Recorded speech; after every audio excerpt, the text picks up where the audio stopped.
Kang Agus. Kita udah ngobrol kan sama pegawai-pegawainya. Terus diajak lagi ke Cafe Lingga. Ya. Yang sebelahnya. Nanti kita di Cafe Lingga aja ini acaranya ya, Om. Nah, kalau ini kan rumah pribadinya. Ya. Jadi menarik. Jadi ada Kang Agus ini seorang pengusaha yang berbasis masyarakat. Sok numerak tembakau itu pabrik itu sabaraha lemah berarti kurang kawin. Berarti pemberdayaan masyarakat jalan. Pak Dodi dengan siapa nih? Saya siapa aja nih? Nurul nih. Oh, iya teh Nurul. Neng Nurul. Saya orang Sumedang. Asli ya, ituin Sumedang ya. Sumedang bagian ujung. Bagian Di ujung. Kecamatan Tanjung Kerta. Teh Nurul teh saha cik sahabat partnernya Ustaz. Mun pan dia teh kan kuliah di mana sebagai apa? Jadi, saya kenal dengan beliau Pak Ustadz. Beliau itu presenter TV Pak Ustadz teh. Mana Pak Ustadz? Pak Ustadz Burhan. Iya Pak Ustadz Burhan. Presenter TV di Sumedang. Termasuk ngisi acaranya. Ada berita, ada acara tausiah juga Pak Ustadz. Terus kalau sekali ada reportase ya keluar live report kayak gitu di SMTV. Kebetulan sekarang katanya mau ke salah satu pengusaha mungkin Cafe Lingga ya. Iya, sama Pak Haji Dodi sama Kang siapa? Om Big nih, Om Big. Ya, Om Big. Kang Ganjar sama Pak Ustadz. Ya, Nanti gitu. kita bakal lihat juga mungkin ya Kang Ganjar nyanyi-nyanyi di salah satu kafe punya Pak Haji Agus. Haji Agus. Iya. Kalian mau wawancara juga, kan ini kebetulan hostnya. Tuh. Jadi mau wawancara dulu Kang Agus. Ya, mantap. Tentang Lingga ya tentang Lingga, tentang perjalanan lah kira-kira. Terutama sebetulnya kan menyangkut pemberdayaan masyarakat lokal genius, lokal wisdom. Lagi bersama Pak Haji Agus, beliau merupakan pengusaha tembakau dan memang ada tujuan dari diadakannya atau didirikannya pabrik tembakau ini, salah satunya untuk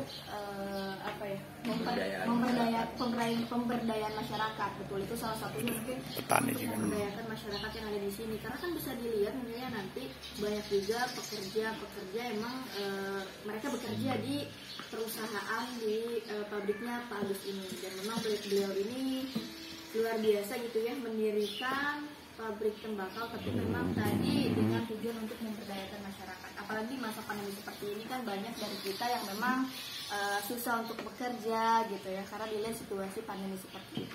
Tapi dengan adanya Pak Agus bisa memberdayakan masyarakat khususnya di Dharma Raja, dan ini sesuai juga mungkin ya Pak dengan kearifan lokal kita dengan adanya Pak Haji Dodi begitu ya. Karena saya kan kerja sosial ya, karena sudah beberapa kali ke Sumedang, memang saya menulis tentang dampak pandemi terhadap kehidupan aktivitas sosial masyarakat di Sumedang ya.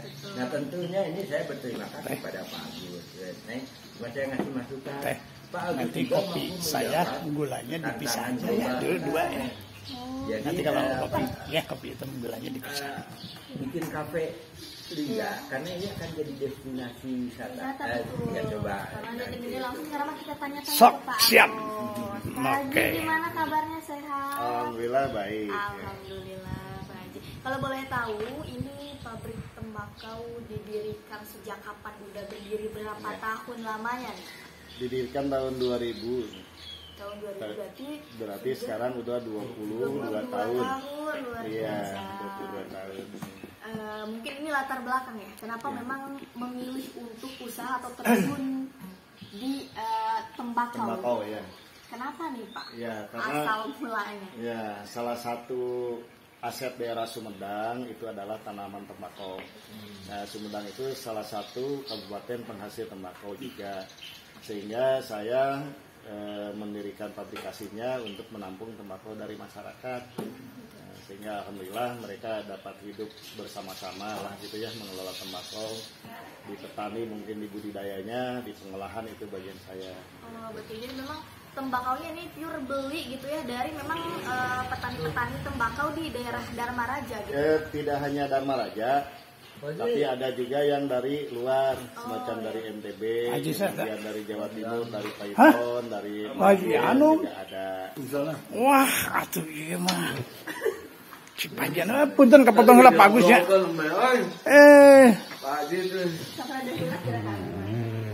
Moal ikan nu geulis mah neng. Wah, hilang. Sampai 10 menit 15 lah. Jadi kita memberdayakan masyarakat karena Sumedang memang penghasil tembakau juga. Iya betul. Oke, jadi memang ini hasil produksian dari sini. Pak biasanya diekspor ke mana? Apa diperjualbelikan? Apa bagaimana? Biasanya ke daerah mana tuh? Kita pemasaran daerah Jawa Barat juga ada, kemudian Jawa Tengah sebagian ada, dan Sumatera, kemudian Sulawesi juga ada. Jadi tidak hanya daerah Sumedang ya untuk pemasarannya, tapi sudah luar pulau juga tadi. Iya. Luar biasa. Ya, emang kan ini juga untuk memberdayakan masyarakat begitu ya Pak. Betul. Dan tentunya pasti banyak juga pekerja di sini dari mulai mungkin yang bagian apa packing dan sebagainya. Kira-kira ada berapa karyawan Pak? Kalau di tembakau kebetulan ada 17 orang. Kemudian di pembuatan kertasnya, papir ada kurang lebih 50 orang. Lebih banyak. Terus di lingganya Pak? Yang di kafe itu ada 4 orang. Di Alfa? Petaninya Ada 8 orang. Petani binaan Pak Agus? Kalau petani yang binaan kurang lebih 27.000. Ya, sampai nggak bisa dihitung ya saya dari sini berarti 67 belum di Lingga 4 orang. Ini 50 papir kan? 50 orang. Belum kita lihat. ya itulah jadi konsep kearifan lokal ini yang harus dijaga. Jadi emang melibatkan masyarakat di sini. Iya, masyarakat sekitar desa aja. Karena kan dilihat juga ya di masa pandemi kayak gini memang sulit juga cari kerja gitu ya. Tapi emang dengan adanya perusahaan ini gitu mereka bisa dipekerjakan. Tapi waktu COVID kemarin apakah terkena dampaknya Pak? Terkena juga. Kebetulan kemarin ya kita ada juga keluarga yang kena, jadi kita pernah diliburkan sampai 20 hari. Tidak produksi berarti? Ya, tidak produksi ya. Libur, kemudian juga di pasaran terjadi perubahan. Ya, terjadi penurunan juga hubungan dengan COVID karena ada beberapa misalkan pasar yang jam bukanya terbatas gitu ya, jadi operasional juga meningkat. Nah, kemudian dari segi ini pendapatan masyarakat juga menurun. Nah itu yang terjadi sekarang. Daya beli itu punya brand apa namanya? Oh iya, bisa dilihatin mungkin? Nagamas. Oh Nagamas. Iya. Nagamas dengan apa? Nagamas saja kalau ini. Ya. Kalau papirnya? Kalau papirnya ada 5. Oh papirnya ada 5. Nah gitu, mungkin nanti kita lihat ke kafenya. Boleh ya. Biar sambil nanti juga Kang Ganjar. Hiburan ya. Sambil nemenin pengunjung mungkin ya. Berbagi kebahagiaan kecil lah lewat musik. Karena seperti yang kita ketahui kita makhluk sosial ya. Ini sebagai ajang silaturahmi juga dengan adanya kita.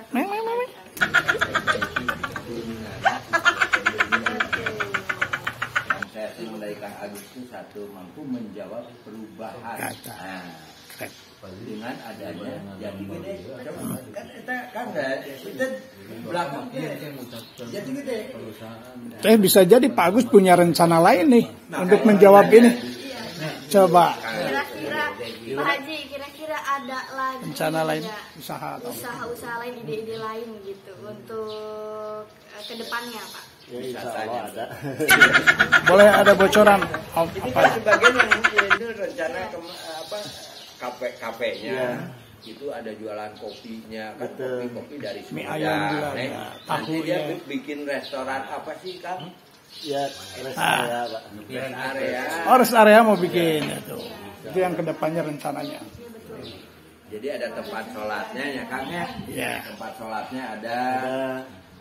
Kemudian restorannya bergaya apa? Bergaya kumaha Kang? Oh, mohon bias teh. Kumaha Neng? Ya Pak Haji, kan ya seperti yang kita ketahui bahwa ini di tepat di belakang ini kan ada wisata juga ya. Jadi memang sekarang sudah dijadikan tempat wisata. Ya. Apalagi pemerintah Kabupaten Sumedang sudah menjadikan Sumedang sebagai kabupaten wisata gitu. Karena kan dilihat bahwa sekarang sudah ada jalan tol. Mungkin para pengguna jalan yang biasa lewat jalan kota Sumedang mungkin sekarang bakal sudah jarang dan akan pasti berpindah ke jalan tol.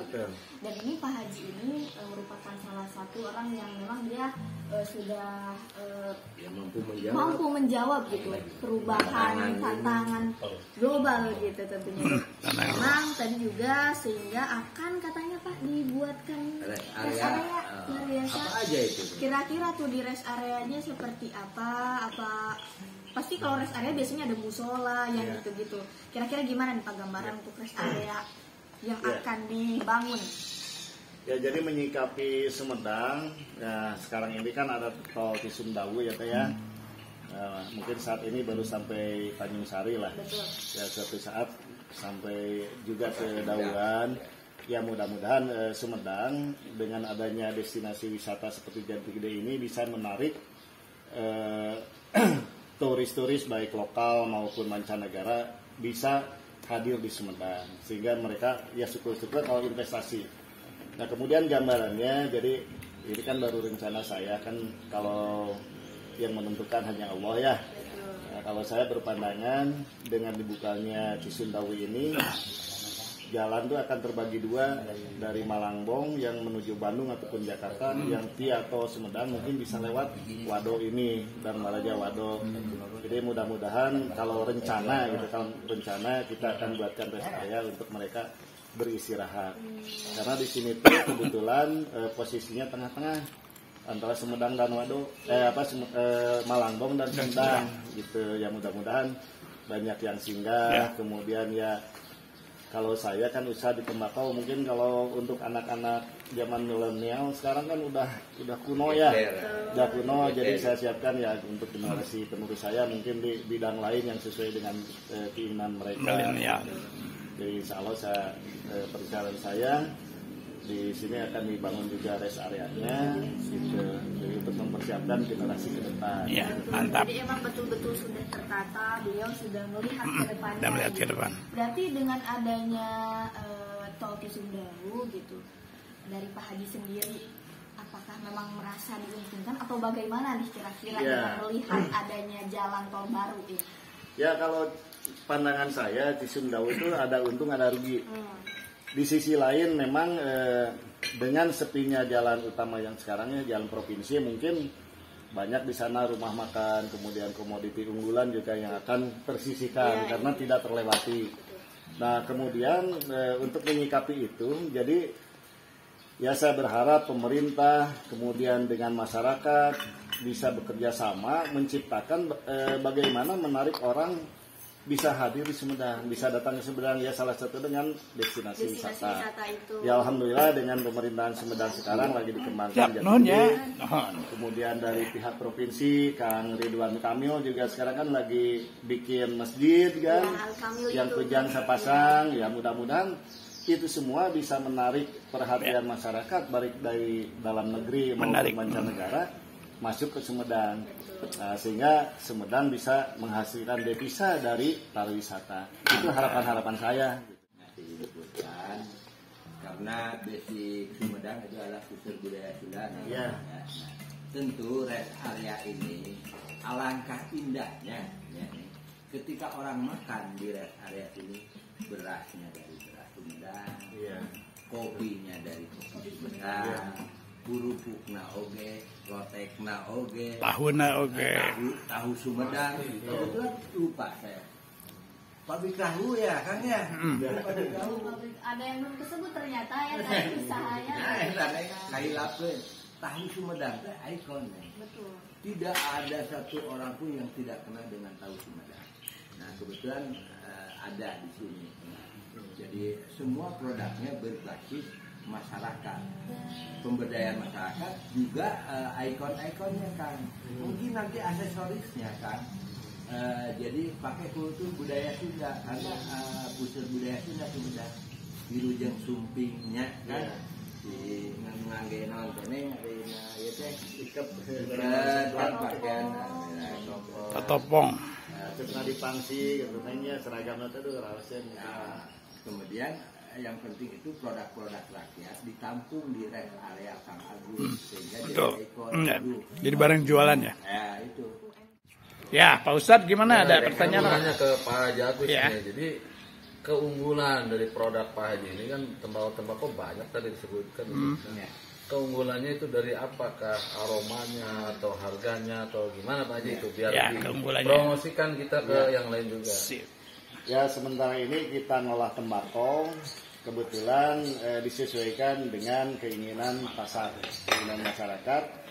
Sekarang tuh mintanya yang soft, yang ringan, kemudian wangi. Jadi kita tembakau mulai ini kebetulan dengan jenis yang soft, gitu ya. Dengan jenis yang soft kemudian wangi, jadi ringan dan wangi. Itu yang digemari oleh anak-anak muda. Ya. Itu yang saya produksi. Nah justru yang menarik buat saya tadi kan jadi jangan tembakau ini identik dengan hanya orang tua.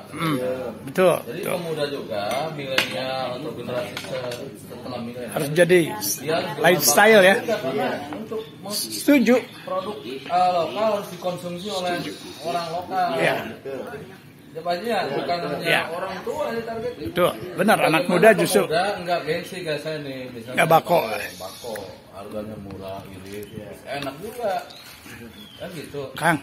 Tapi menurut sayanya sekarang dunia itu sudah mulai bergeser. Ada kata ini roda nasib itu berputar Kang. Tadinya Coca-Cola tuh raja Kang dari Amerika.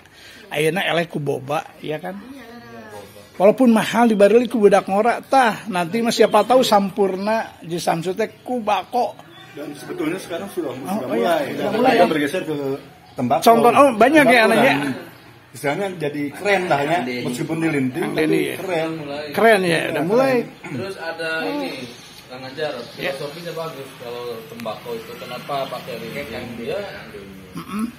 Ayo, ya. Memiliki filosofi yang bagus, jadi harus ada kerja dulu sebelum menikmati sesuatu. Kerja dulu, betul, dibikin dulu. Ada proses ya. Ada proses. Luar biasa ngalinting. Kalau dulu mah ngalinting teh Paji marijuana itu mah bako ya. Kan terus Tapi itu kan luar ada biasa. sesuai keinginan, mau agak tebal tipis atau yang slim sekali. Gitu, betul ya. Sesuai keinginan. Jadi bisa dibentuk. Ada effort dulu. Jadi kita Waalaikumsalam. Wah, ini Pak Iwan juga.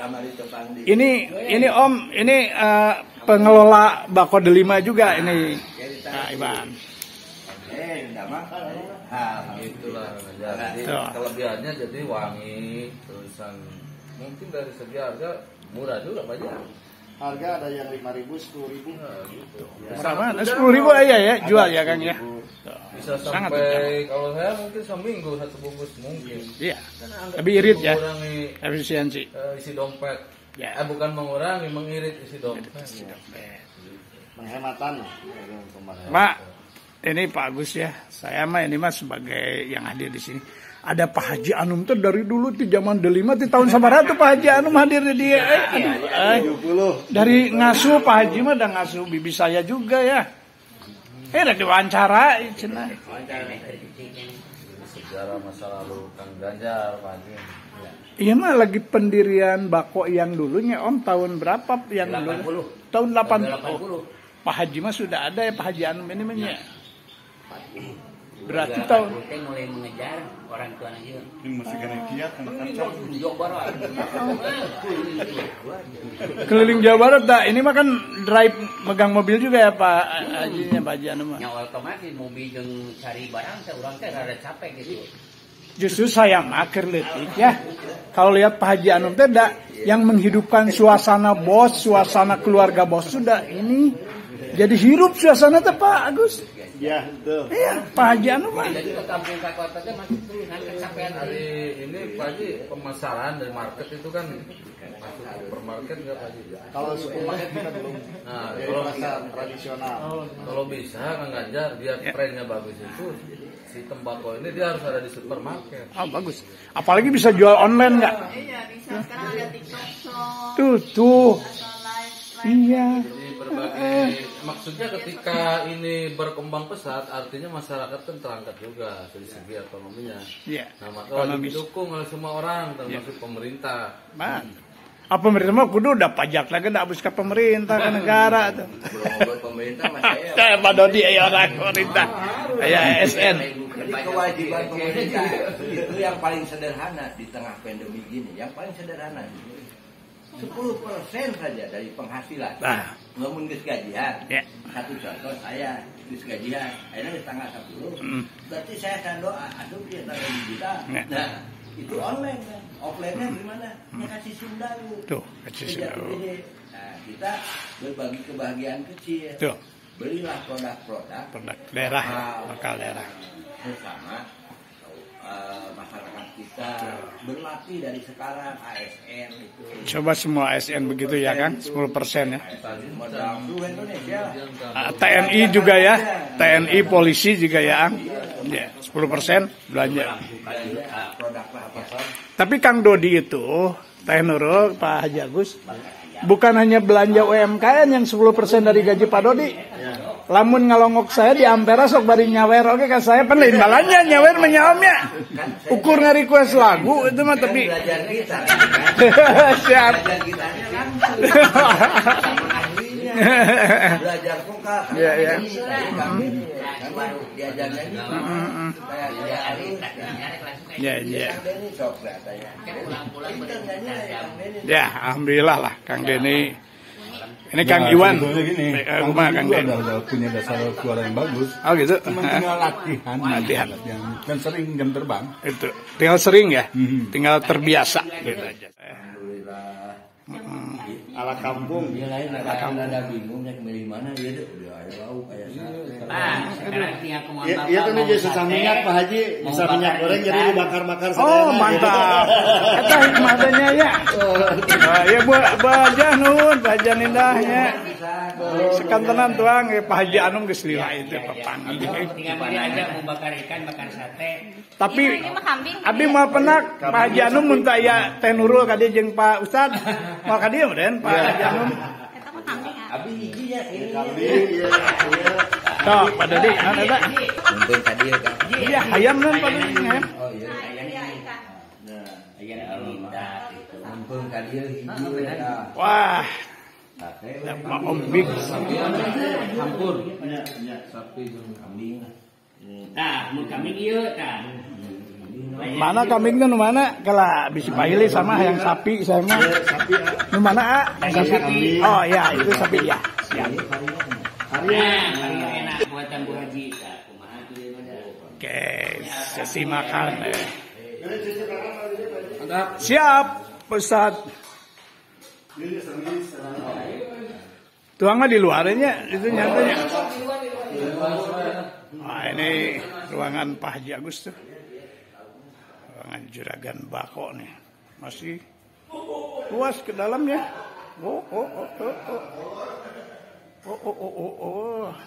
Ruang depan. Ruang tengah tuh. Itu ruang apa ya?